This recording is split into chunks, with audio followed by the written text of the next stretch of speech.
Hello everybody, Shining Owl here, and today we're going to be talking about Drifting Souls as a song, motif, and theme, and why it's one of the best songs that Monolith has ever made.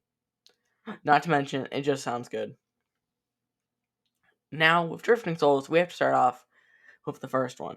It's fantastic, and the music plays at such key moments and is always so impactful, like Vandam's death, where it plays to show just how desperate the scene is. It's a great low point for the party to hit after the very minimal suffering. It's a scene where Mithra awakens, and it's great to show how desperate the situation really is. It also establishes Torna's main goal of, wiping out humanity and fulfilling Jin's desire.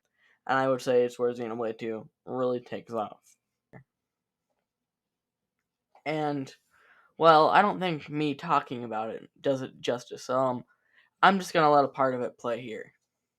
Must admit, I've enjoyed playing my part in this hackneyed tale, but Time for the final act?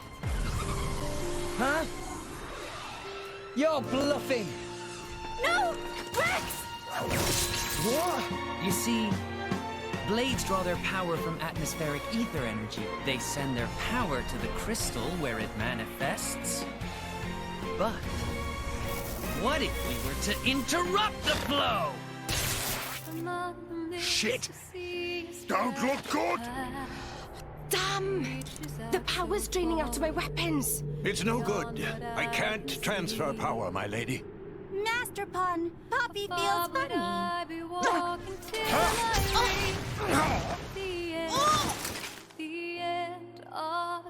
Why won't you guys leave Pyra alone? Isn't it obvious? We want the power of the Aegis for ourselves.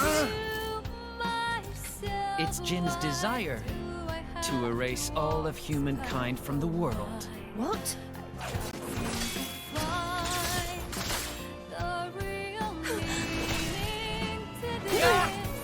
Did Jin seriously say that? Erase all of humankind? My. Surely you knew better than anyone. You know what humans are really like. Huh? Nia! What are you doing? You've seen the capital. You've seen the ships, weapons, soldiers, all poised to invade Morardane. Doesn't it make you want to laugh? Every corner of the world is defiled by such a vermin. But that's nothing new. They haven't changed a bit in 500 years. No wonder Father abandoned them.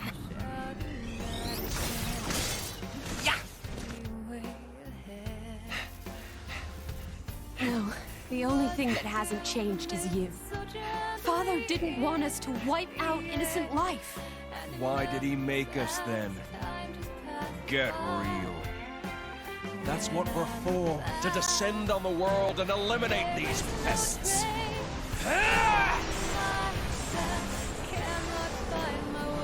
What? Is that power coming from his blades? Playtime's over. Let's end it. Akos? Agreed.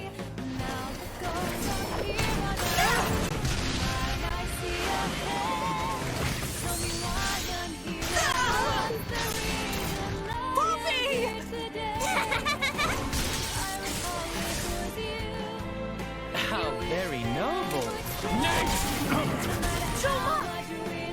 Bastards! Over here! Nia! Tora! Damn! Stop, Rex! It's no good! Ah! Rex! Hitting girls isn't as much fun. Malos, you're the icon of chivalry. A very depressing cutscene, all in all, and with a very fitting name of Exit Vandam, Enter Mithra. Now, the second time the song plays with its lyrics is at almost the very end of the game. It plays in between the first and second phases of the final boss. And it's fantastic how it's used. Now, no one dies in this cutscene, unlike the first time it plays. But it plays in the scene in a way to show how it's Rex's last attempt at reasoning with Malice, explaining Jin's viewpoint and how it's not Malice's fault because Malice is responsible for like all the problems in 2's world. But it's not just Rex's attempt to reason with Malice; it's also his answer to why he's fighting. But I know what you're thinking. What about Rex! Nia, I love you too. I love you and all you guys. which I'm glad you asked, because that's the next Drifting Souls that we're going to be talking about, the instrumental version. Now, the instrumental version isn't nearly as good in my opinion. It's still good, just not nearly as good. I think it's also where Drifting Souls kinda becomes Nia's theme. Considering the first time we hear DSI, Drifting Souls instrumental, is when the party are fighting the Shadows and Spirit Crucible Alphys, and when Nia reveals herself as a Flesh Eater, and we get Nia, I love you too. I love you and all you guys. Now, all jokes aside, it's a very good scene and draws a really good moment for Nia after the foreshadowing that happened earlier on with Niles deaf. Kind of deaf, not really. And it's fantastic. The cutscene itself, though, is an overall lighter scene in terms of story, but it still progresses the story in monumental ways. Not necessarily with Nia being a blade, though. Now, the other time the Drifting Souls instrumental is used, DSI, for short, is in the beginning of Torna. Now, inevitably, of what Torna the Golden Country is, it's a prequel, and we all know about the fall of Torna, and how it's no longer there in the main game. It's a huge driving force of the villains. The scene it plays in Torna is when Mithra's mental state breaks, as Malice wipes out Torna's Maytown, and it is excellently done with an action scene that is also wonderfully executed. It is basically, now that I think about it, mirrored and done in the same way as that little in-between between the Phase 1 and Phase 2 of the final boss fight. Except in this case, it's not an in-between, it's the end of the fight, but either way, it still stands out fantastically, and it's honestly amazing. Now you might be wondering what I meant when I said DSI was Nia's theme. Because the first time you hear DS, Drifting Souls, is in the scene where Nia, she showed her true form, Van Damme would have lived. We even see her a little bit with how she reacts to the ether in the air going away. And the second time, well, she says the very first line in that whole cutscene.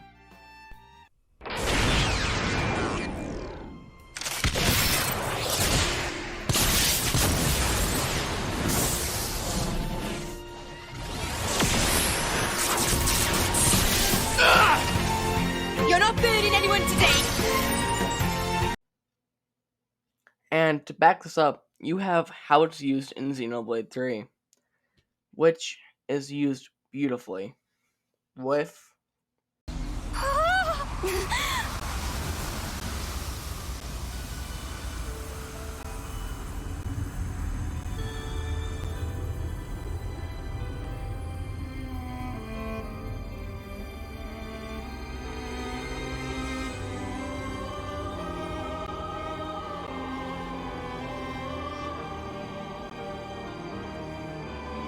Is this real?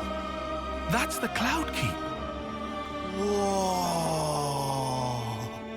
Fantastic bit of tech. Amazing how they kept it hidden.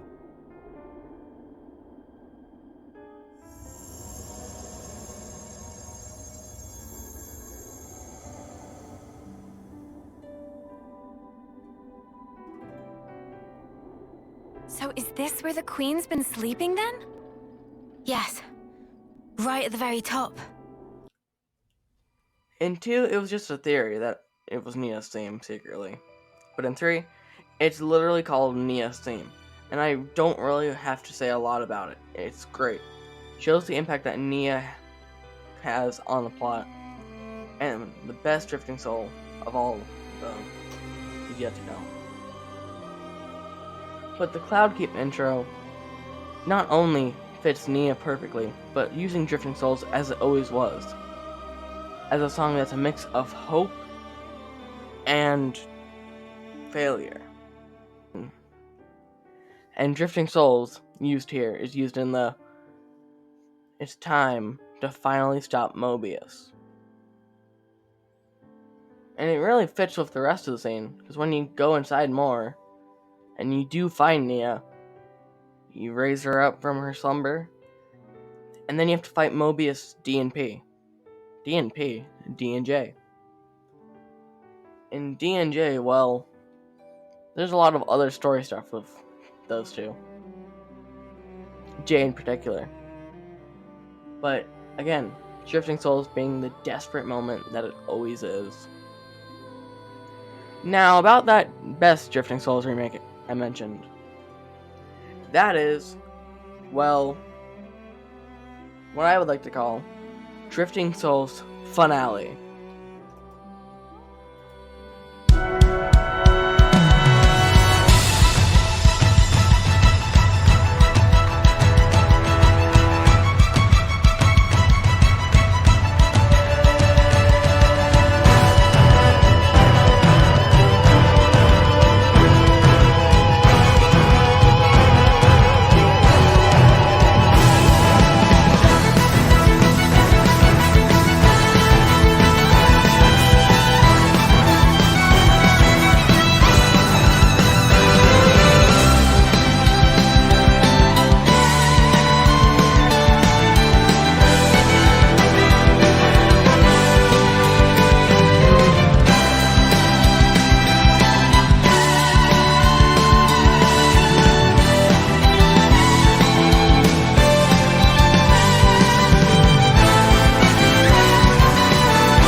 Now, Drifting Souls Finale captures everything about the first Drifting Soul, second and third one. The emotionalness, while also being a time to kick butt theme. And it just is fantastic. And all in all, that is why Drifting Souls is one of the best songs Monolith has ever made. As a motif, theme, and whatever else they do with it. Thank you guys so much for watching. And I'll see you guys in the next one, where I'll be probably doing something else. Probably. Peace.